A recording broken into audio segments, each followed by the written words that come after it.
first video, and in this video we are going to discuss about CTAT, that stands for Central Teacher Eligibility Test. CTAT was first introduced and designed by NCTE, that stands for National Commission on Teachers Education.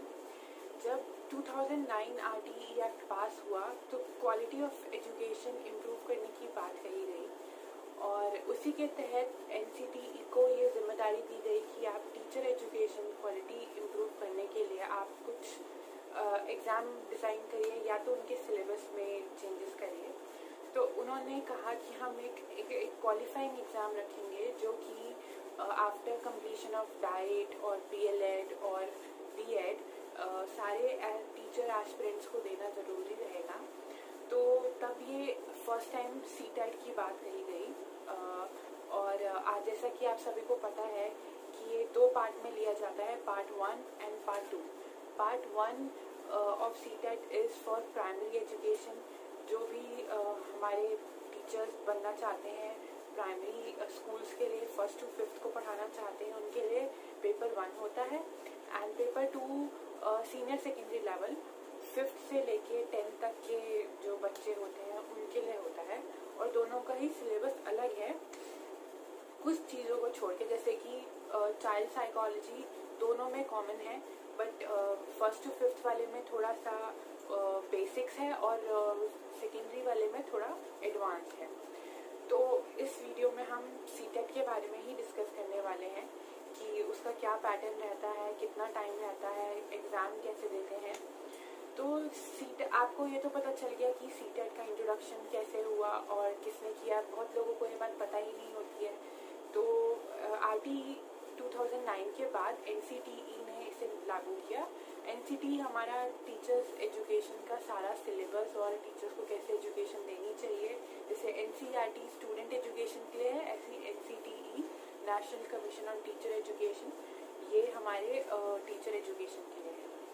तो paper 1 हम पहले discuss करते हैं। Paper 1 में क्या 150 questions होते हैं और इसमें आपके पास सबसे पहले चाइल्ड साइकोलॉजी, फिर आपका language 1 that is English, language 2 Hindi, maths and EVS environmental studies. आपको पता होगा 1st to 5th तक हम बच्चों को साइंस में ही एनवायरमेंटल स्टडीज़ पढ़ाते हैं which is a combination of science plus social science और 5th के बाद ये चीज़ें जाके अलग हो जाती हैं। साइंस एक अलग सेपरेट सब्जेक्ट हो जाता है और सोशल साइंस एक सेपरेट सब्जेक्ट हो जाता है। तो इसमें ये आपका रहता है सिलेबस और इसमें भी बाइफिकेशन है, जैसे कि चाइल्ड साइकोलॉजी में तो खैर 30 क्वेश्चन हर सब्जेक्ट के 30 क्वेश्चन होते हैं। चाइल्ड साइकोलॉजी भी 30 क्वेश्चन है। तो चाइल्ड साइकोलॉजी में तो आपने जो टीचर एजुकेशन के थ्रू जो आपने डाइट किया है या B.Ed किया है, BLED किया है, उसमें आपको एक फाउंडेशन कोर्स होता है आपका चाइल्ड साइकोलॉजी, उसमें वही आता है आपका सारा और उसमें थ्योरीज और कॉग्निटिव डेवलपमेंट थ्योरीज हो गई और बाकी सारी थ्योरीज हो गई, इंटेलिजेंट थ्योरीज, जो भी हमारी सारी थ्योरीज हैं वो उसमें फिर इंक्लूसिव एजुकेशन और सारे बाकी जो भी हमारा चाइल्ड साइकोलॉजी है उसमें ये सब चीज़ें कवर होती हैं। उसके बाद हमारा आता है लैंग्वेज 1 इंग्लिश, उसमें 30 क्वेश्चन होते हैं और उसमें बाइफिकेशन क्या है, 15 क्वेश्चन जो है आपके इंग्लिश ग्रामर के होंगे, basic grammar 1st to 5th को, जैसे नाउन प्रोनाउन एडजेक्टिव एडवर्ब्स, ये बेसिक ग्रामर और 15 क्वेश्चन लैंग्वेज पेडागोजी के होंगे। आपको पता होगा कि टीचर एजुकेशन में सबसे ज़्यादा महत्व पेडागोजी का ही होता है। पेडागोजी में हम हर सब्जेक्ट की अपनी एक पेडागोजी है और जो हमारा चाइल्ड साइकोलॉजी है उससे रिलेटेड ही रहता है क्योंकि हर सब्जेक्ट को पढ़ाने के अलग मेथड्स डिज़ाइन किए गए हैं। तो पेडागोजी में वही आते हैं जो मेथड्स एक सब्जेक्ट को पढ़ाने के लिए ज़रूरी होते हैं। तो ऐसे ही लैंग्वेज 2 में भी 15 क्वेश्चंस जो है आपके हिंदी ग्रामर के होंगे और 15 क्वेश्चन आपके हिंदी पेडागोजी के होंगे। उसके बाद आपका आता है नेक्स्ट आपका सब्जेक्ट है मैथमेटिक्स, उसमें आपका 15 क्वेश्चन बेसिक मैथमेटिक्स होंगे जो 1st to 5th की बुक्स में पाया जाता है, multiplication, subtraction, numeracy, number system etcetera. और बाकी जो 15 क्वेश्चन है वो आपकी मैथ्स पेडागोजी के होंगे। और लास्ट में एनवायरमेंटल स्टडीज़ का भी सेम पैटर्न है। 15 question basic EVS first to fifth and 15 question जो है वो EVS पेडागोजी के। तो पेडागोजी एक सब्जेक्ट की आपने पढ़ ली तो सबकी सेम ही है, बस थोड़ा बहुत चेंजेस हैं, बस मेथड्स ऑफ टीचिंग डिफरेंट हो जाते हैं और मेथड ऑफ टीचिंग भी काफ़ी हद तक सेम रहते हैं, जैसे डिस्कशन, लेक्चर मेथड, ये हम हर चीज़ में यूज़ कर सकते हैं। सब बजाय कि मेथड मैथ्स और साइंस के लिए उसमें हम लेक्चर मेथड वगैरह हम कम यूज़ कर पाते हैं because they are practical subjects. तो इसमें बस ये चेंजेस रहते हैं।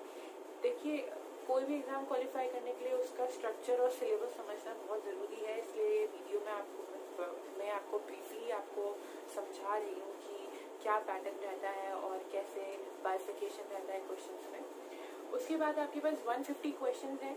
इसमें इस एग्ज़ाम में ये क्वालिफाइंग एग्ज़ाम है, इसलिए इसमें नेगेटिव मार्किंग नहीं होती है।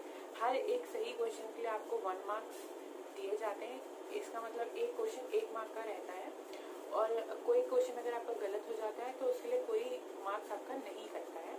तो 150 मार्क्स हैं, 150 मार्क्स, 150 क्वेश्चन और 150 ही मिनट्स होते हैं। मतलब आपके पास 2.5 घंटा होता है, 2 घंटे और आधा घंटा। तो 2 घंटे में बेसिकली पेपर खत्म हो जाता है और आधा घंटा जो है हमारा वो हम रिव्यू करने के लिए यूज़ कर सकते हैं, क्योंकि लेंथ काफ़ी ज़्यादा है एग्ज़ाम की मेरे हिसाब से। तो क्योंकि हम मैथ्स का जो 15 नंबर का ही सॉल्विंग क्वेश्चन रहता है, बाकी तो फटाफट हो जाता है। तो 2 घंटे में एक्चुअली एग्ज़ाम ख़त्म हो जाता है और बाकी जो 30 मिनट्स हैं आपका वो आपका रिव्यू करने के लिए हो जाते हैं। ये ऑफलाइन कंडक्ट होता है, ऑनलाइन नहीं होता है। इसको आप OMR शीट पे देते हैं। जैसे कि आपको पता होगा बहुत सारे एग्ज़ाम्स ऑनलाइन हो गए हैं, पहले तो सारे ही ऑफलाइन होते थे। तो अभी भी इसका पैटर्न वही है, ऑफलाइन पैटर्न ही है। और अभी 5 जुलाई को ये एग्ज़ाम होने वाला था कंडक्ट, लेकिन इसको पोस्टपोन कर दिया है कोविड-19 की सिचुएशन देखते हुए। एंड इसमें नोटिस में यही बताया है कि till the further conducive environment it is the exam has been delayed. तो अभी इसकी कोई डेट तो नहीं स्पेसिफाई गई है कि कब आएगा, कैसे आएगा।